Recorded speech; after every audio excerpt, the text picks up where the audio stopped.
gracias, que Dios le bendiga. De verdad, hermanos, es un gusto, es una bendición poder ver un buen grupo aquí en la iglesia. Gracias a Dios, me anima mucho, nos anima mucho. Dice la Biblia ahí en Hebreos, no dejando de congregarnos como algunos tienen por costumbre, y de verdad que el hecho de estar cada uno de nosotros, pues nos animamos unos a otros. Yo les ruego, les pido, les animo a continuar y a seguir adelante. De verdad, cada uno de ustedes, qué bendición por cada uno de ustedes que están aquí. Gracias a Dios. Hermanos, pues seguimos en Marcos, y lo último que vimos la ocasión anterior fue el cómo Herodes le da muerte a Juan el Bautista. Vimos este pasaje de Herodes y cómo fue que le dio muerte a Juan el Bautista. En el versículo 18, Marcos 6, versículo 18, en donde nos narra cómo es que Herodes, a consecuencia de la danza de una señorita, esta le pide la cabeza de Juan el Bautista, y pues Herodes, porque había dado su palabra, manda decapitar a Juan el Bautista. Fue donde nos quedamos, y pues lo que podemos recalcar y retomar de aquí es que el encarcelamiento de Juan fue porque él, siempre como fue su carácter y diciendo siempre la verdad, él acusó a Herodes de tener a una mujer que no era su mujer, y luego en un deseo de venganza de esta mujer, que fue su hija quien danzó en este banquete que dio el rey, pues pidió la cabeza de Juan. Hasta aquí nos quedamos en este pasaje. Fue un asesinato a sangre fría. Los discípulos de Juan tomaron el cuerpo decapitado y por supuesto le dieron sepultura.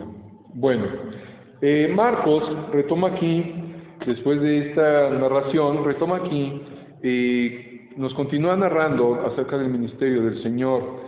Cuando los apóstoles le presentaron un informe, recordemos que el Señor los envía a predicar el Evangelio, a anunciar el reino, regresan los discípulos y presentan su informe. Lo vemos en el versículo 30 de aquí de Marcos 6, diciendo así: Entonces los apóstoles se juntaron con Jesús y le contaron todo lo que habían hecho y lo que habían enseñado. Él les dijo: Venid vosotros aparte a un lugar desierto y descansad un poco, porque eran muchos los que iban y venían, de manera que ni aún tenían tiempo para comer. Para nosotros pudiera resultar difícil comprender cuán realmente estaba ocupado el Señor y cuán grandes eran las peticiones que le dirigían. Se tuvo que retirar a un lugar deshabitado junto con sus seguidores en un intento de descansar y de permitir que sus apóstoles también descansaran. Lo vemos aquí. Él procuró dar reposo, él procuró dar aliento, ánimo, y para que recuperasen fuerzas después de que el cumplimiento de su encomienda tuvieran sus apóstoles. El Señor siempre se ocupa de que cuando sus siervos trabajan para Él, pues el Señor se ocupa de darles descanso. El Señor se ocupa de darles descanso. Luego, en el versículo 32 y 34, vemos que hicieron. Y se fueron solos en una barca a un lugar desierto. Pero muchos los vieron ir y le reconocieron. Y muchos fueron allá a pie desde las ciudades y llegaron antes que ellos y se juntaron a él. Y salió Jesús y vio una gran multitud y tuvo compasión de ellos, porque eran como ovejas que no tenían pastor, y comenzó a enseñarles muchas cosas. Recordemos y tengamos bien presente que para este momento ya la fama del Señor era mucha. Ya la fama del Señor era conocido en todos aquellos lugares. Y era inútil, a consecuencia de ello, era un poco inútil o muy inútil intentar encontrar un lugar donde estar solos. La gente los identificaba.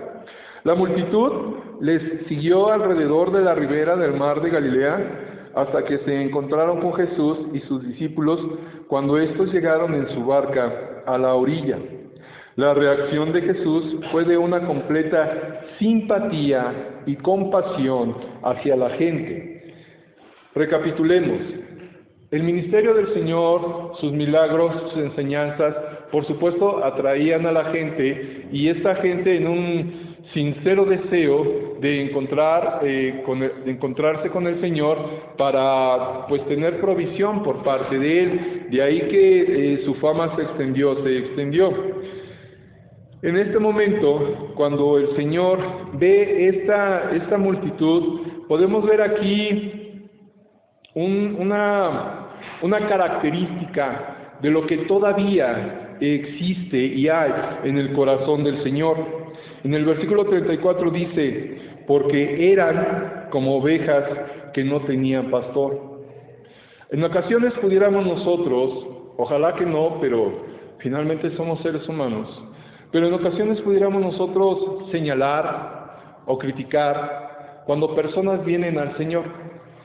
En un señalamiento de, sí, ahora sí vienes porque tienes problemas, ahora sí vienes porque tienes necesidad de lo otro, ahora sí vienes porque esto, por aquello.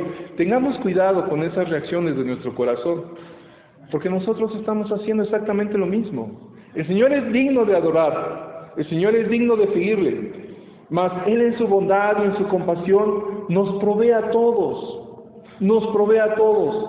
Tenga usted cuidado y tengamos cuidado, por supuesto me incluyo, cuando vemos que alguien viene al Señor, cuando viene alguien a la iglesia y después de algún tiempo que no lo vemos por aquí, le voy a dar un consejo. Nunca, absolutamente nunca, diga, ¡qué milagro! Nunca lo diga, por favor. Nunca lo diga. Porque no sabe la reacción que va a provocar en ese corazón que viene quebrantado, que viene acongojado, que viene, ¿por qué no?, arrepentido, en un deseo de buscar al Señor. Todos buscamos y necesitamos del Señor. Nosotros que de alguna manera, me atrevo a decirlo así, nosotros que de alguna manera estamos aquí y procuramos seguir adelante y con descalabros, caídas y demás, pues ahí la llevamos, dice un pastor, ahí la llevas. Pero cuando ves que una oveja toda maltratada, trasquilada, golpeada y raspada viene, ponemos nuestra actitud. Ahora sí, ¿verdad? Tengamos cuidado, de verdad, tengamos cuidado, porque el Señor no dice esas palabras. El Señor dice, porque eran como ovejas que no tenían pastor. El Señor aquí muestra su compasión. Nuestro corazón debe de brincar de gozo, y brinca de gozo y de alegría cuando podemos ver a alguna persona que por situaciones no ha venido y de repente se presenta la ocasión y a esa persona se le reconoce el valor, pues de estar aquí. Me van a decir, me van a mirar, pero yo voy. Que Dios les bendiga. Que Dios les bendiga. El Señor es quien se encarga. Finalmente, Él es el Padre y nosotros somos los hijos, ¿ok? Me atrevo yo a relacionarlo y a traerlo a esta imagen cuando situaciones con mis hijos, que Brisa o Héctor me dice, ay papá, mira a mi hermano, ay papá, mira a mi hermana, ¿y por qué esto y por qué lo? Yo soy el papá. Yo me encargo, yo soy el papá. No es nuestro papel andar señalando, diciendo, haciendo. Nosotros debemos tener compasión y alegría porque esté aquí, animarle. Si le piden un consejo con la mejor intención, con la palabra de Dios en la mano, pero pues no estamos aquí para animarnos unos a otros, no estamos aquí para reunir el equipo. para animarnos, para que nuestro equipo sea fortalecido y nos sintamos más fuertes. Aquí podemos ver una muestra de cómo es el carácter y el corazón del Señor. Tiene Él compasión, porque eran, y de hecho, porque somos ovejas que necesitamos de nuestro pastor. En los versículos 30 y 31, ya me atrasé, perdónenme, acabamos de leer al 34. Ok, bueno, para Él, los seres humanos somos como ovejas, y solo Él es el verdadero y el único pastor. Por este motivo Él es quien nos alimenta, nos apacienta, y cuando hay necesidad, que muchas veces lo hay, Él nos regaña, Él nos da el azote. Él, primero el Señor, vemos aquí, satisface necesidades espirituales enseñándoles, y luego, vamos a ver, hace frente a necesidades físicas, dándoles de comer. Leemos versículos 35 al 37, dice así: Cuando ya era muy avanzada la hora, sus discípulos se acercaron a Él diciendo: El lugar es desierto y la hora ya muy avanzada. Despídelos para que vayan a los campos y aldeas de alrededor y compren pan, pues no tienen qué comer. Respondiendo Él, les dijo: Dadles vosotros de comer.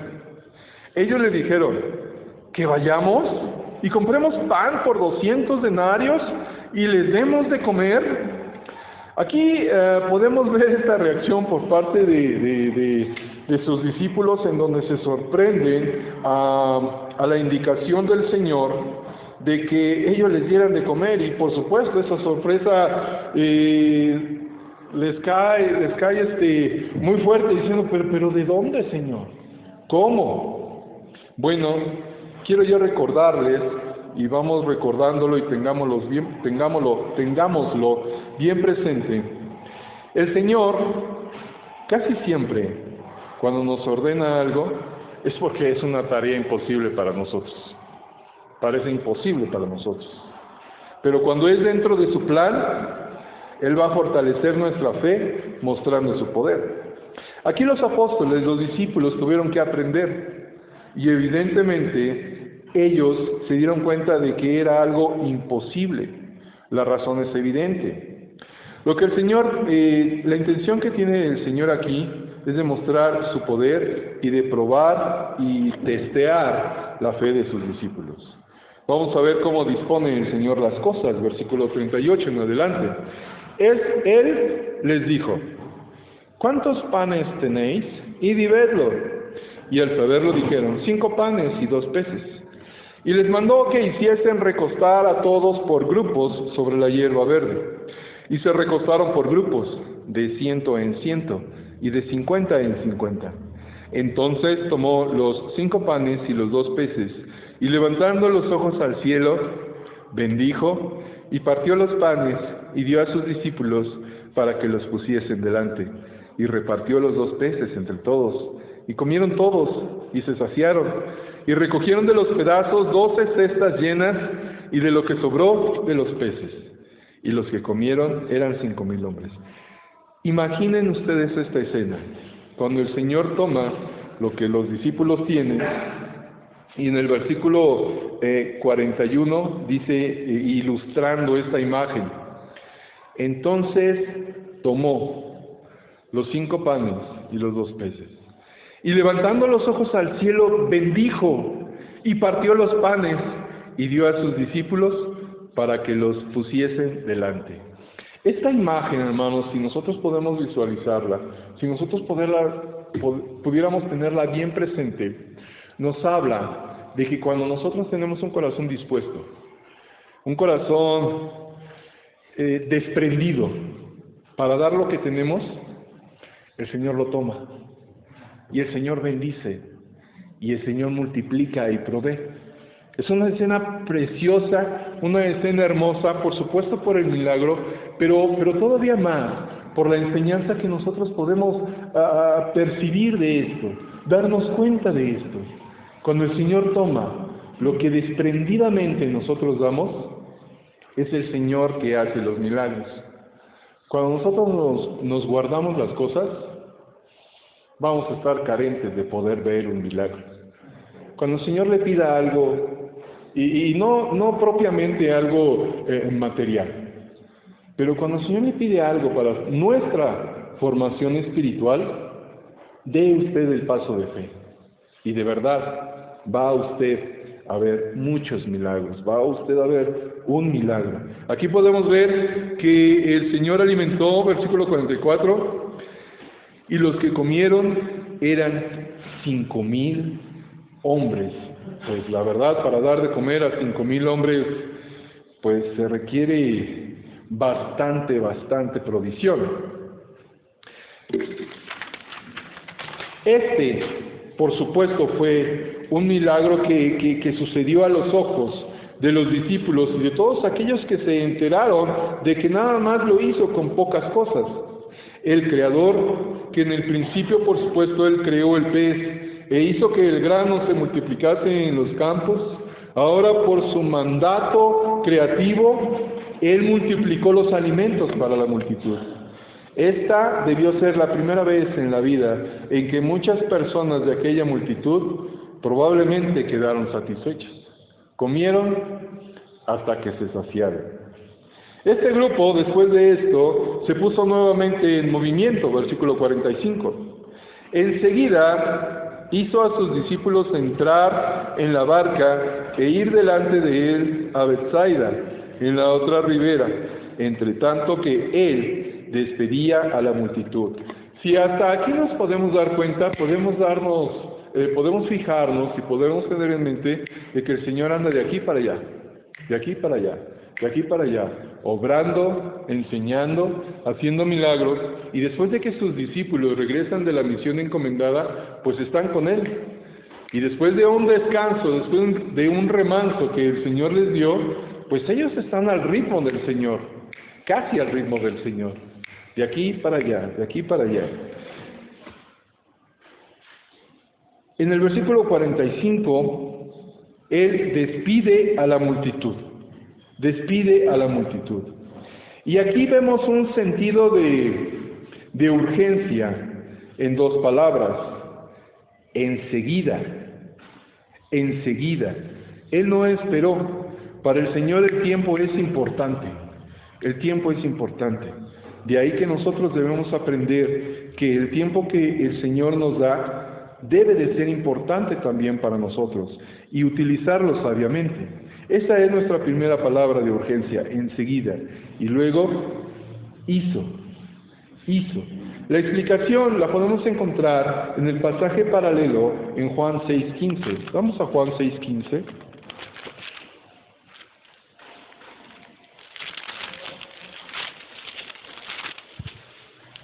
Y dice así: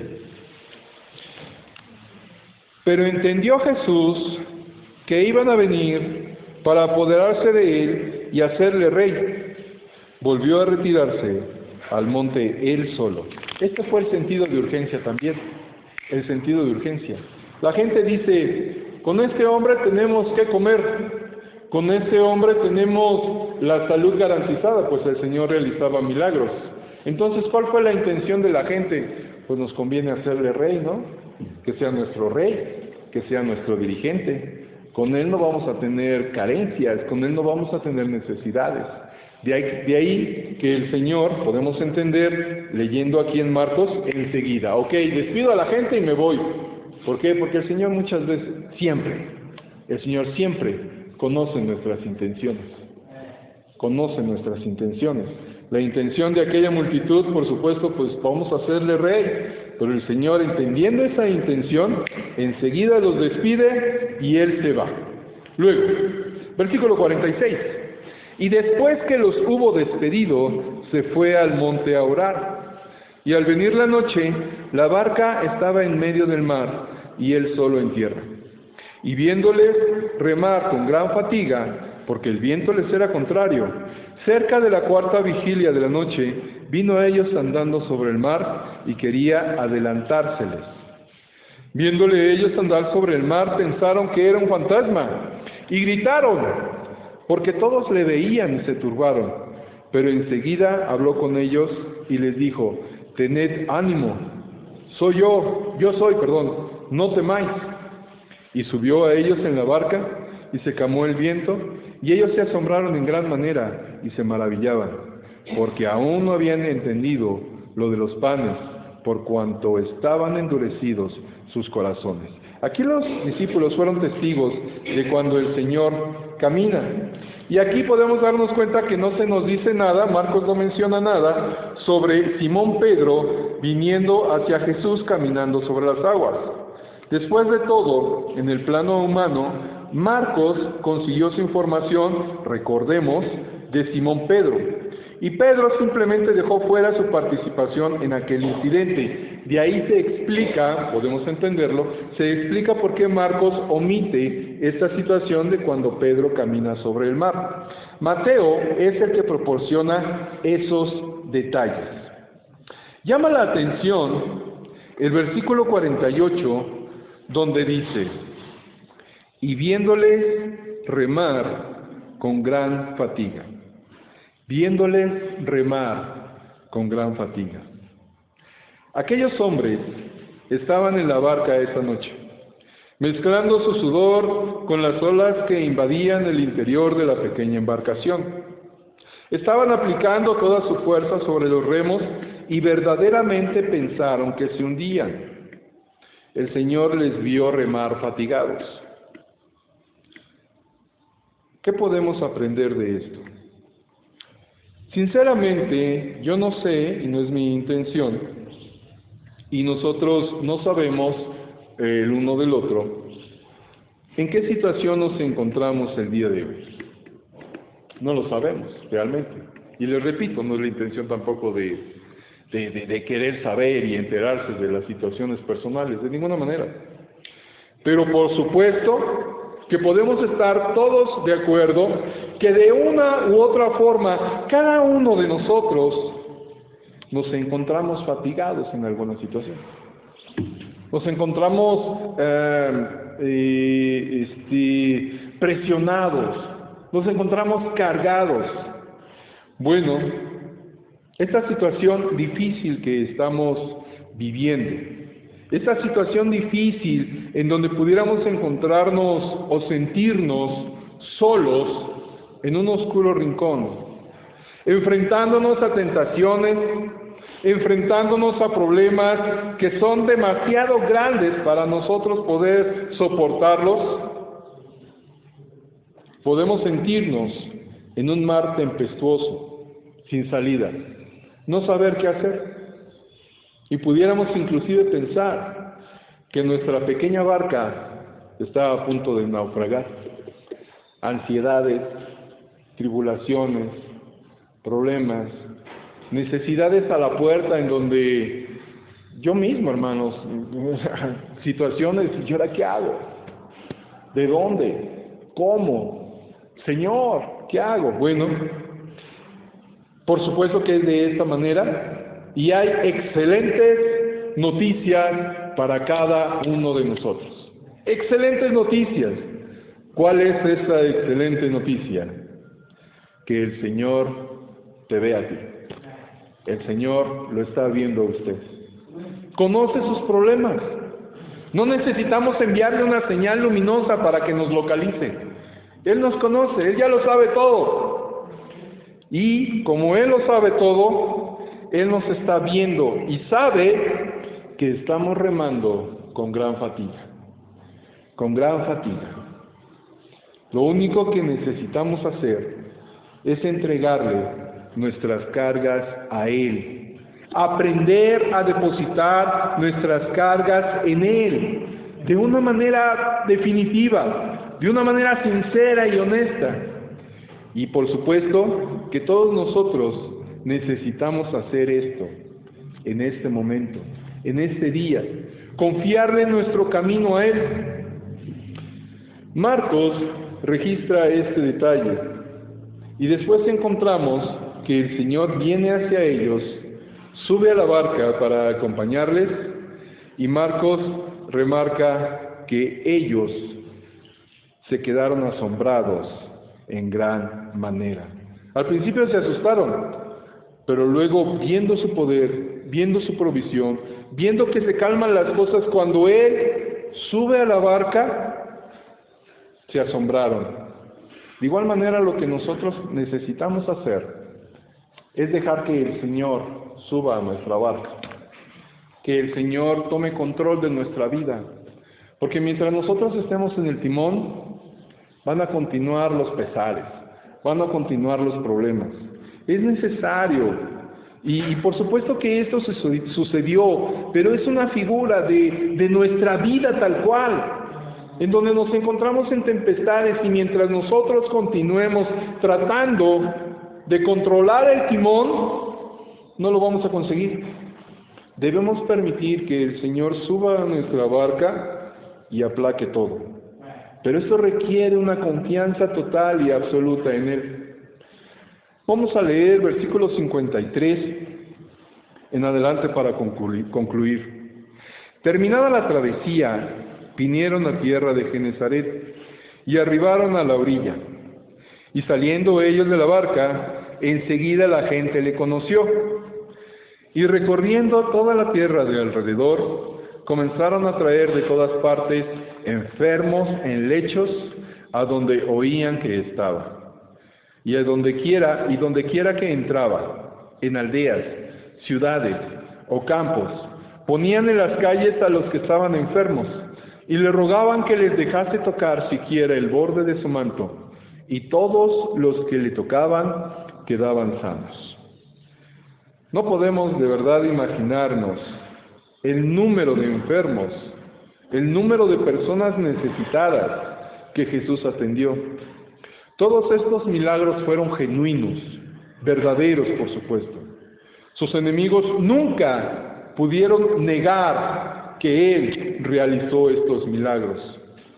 Y podemos concluir este capítulo 6 recordando y teniendo presente que Dios conoce nuestra situación.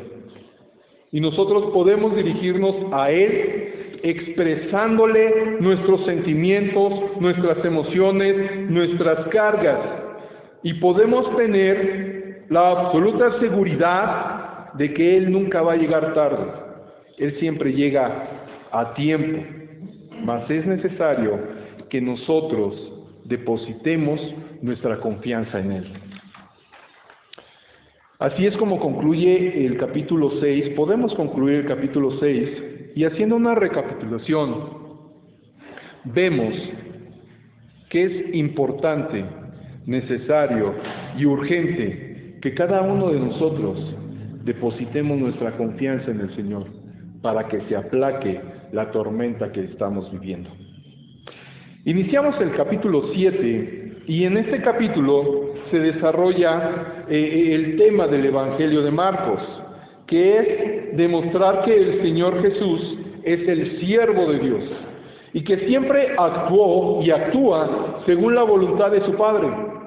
Le presenta como un hombre de acción, es lo que hemos estado viendo, que realiza sus actividades de una manera que apelaría al romano de aquella época y a cualquier persona interesada en dejar un determinado trabajo hecho y terminado, concluido y por supuesto concluido satisfactoriamente. Y esa es una característica maravillosa y única de Jesús como Salvador. Él puede salvar, Él quiere salvar y es el único que puede hacerlo. Recordemos que Marcos presenta al Señor como el siervo del Señor, como el siervo de Dios. Y Marcos dirige este evangelio a los romanos, personas que no son judías. Vamos a leer el versículo 1, dice así: Se juntaron a Jesús los fariseos y algunos de los escribas que habían venido de Jerusalén. Aquí observamos que nuestro Señor, habiendo causó tal impresión que estos hombres, los religiosos, no resistieron el impulso de venir desde Jerusalén. Y aquí hay algo importante de notar. Es una constante podemos ver que es una constante en los milagros del Señor, que por supuesto están las personas que son objetos del milagro del Señor. Están las personas que son testigos y que se asombran de los milagros del Señor. Mas también están las personas que nada más están presentes para ver en qué critican al Señor. ¿En qué grupo le gustaría estar usted? ¿Los que son objetos del milagro del Señor? ¿Los que son testigos de los milagros del Señor? ¿O aquellos que nada más están para criticar los milagros del Señor? Sinceramente yo quiero ser objeto de los milagros del Señor. Y también testigo de los milagros del Señor. Pero en ocasiones, como les decía hace rato, a veces queremos convertirnos en críticos de la obra del Señor. Y ese no es nuestro papel. No debe de ser nuestro papel. Nosotros, el anhelo, creo, el anhelo que debe de existir en nuestro corazón es, Señor, que yo pueda ser, sí, objeto de tus milagros y también testigo de los milagros que haces en los demás. Y ciertamente, hermano, cuando ustedes está rogando a Dios, está intercediendo a Dios por alguna situación, por alguna bendición, que el Señor supla alguna necesidad, y usted puede ver cómo el Señor obra, su corazón brinca de alegría, usted se convierte en testigo de esos milagros del Señor. Pero tengamos cuidado de que no nos convirtamos en críticos de los milagros del Señor. Siempre hubo críticos en los milagros del Señor, los religiosos. Y aquí vemos que desde Jerusalén vienen algunos fariseos y algunos de los escribas para criticarles. Vamos a dejar el privilegio de la duda. Probablemente algunos con un deseo, con un anhelo de querer conocer un poquito más del Señor. Hasta este lugar, pues, llegaron, en donde el Señor estaba desarrollando sus actividades en Galilea, cruzando el río Jordán hacia la zona de Decápolis. Vemos lo que sucede de los versículos 2 al 4. ¿Qué pasa? Vienen estos religiosos y vamos a darnos cuenta a qué vienen. Versículo 2.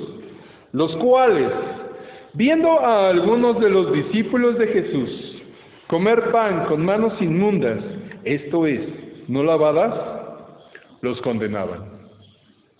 Porque los fariseos y todos los judíos, aferrándose a la tradición de los ancianos, si muchas veces no se lavan las manos, no comen.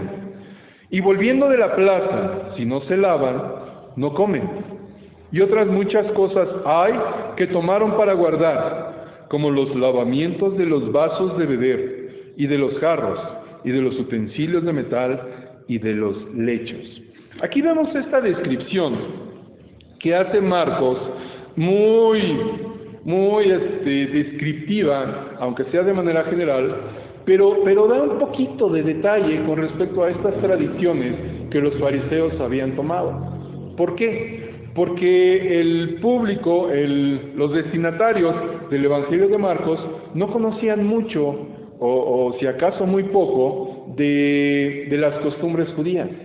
Por eso da esta descripción del lavamiento de estas cosas. Y esto se convirtió en una tradición para los judíos y los fariseos tomaron más en cuenta y le dieron más importancia a las tradiciones que a la ley misma, a las tradiciones que a la relación con Dios.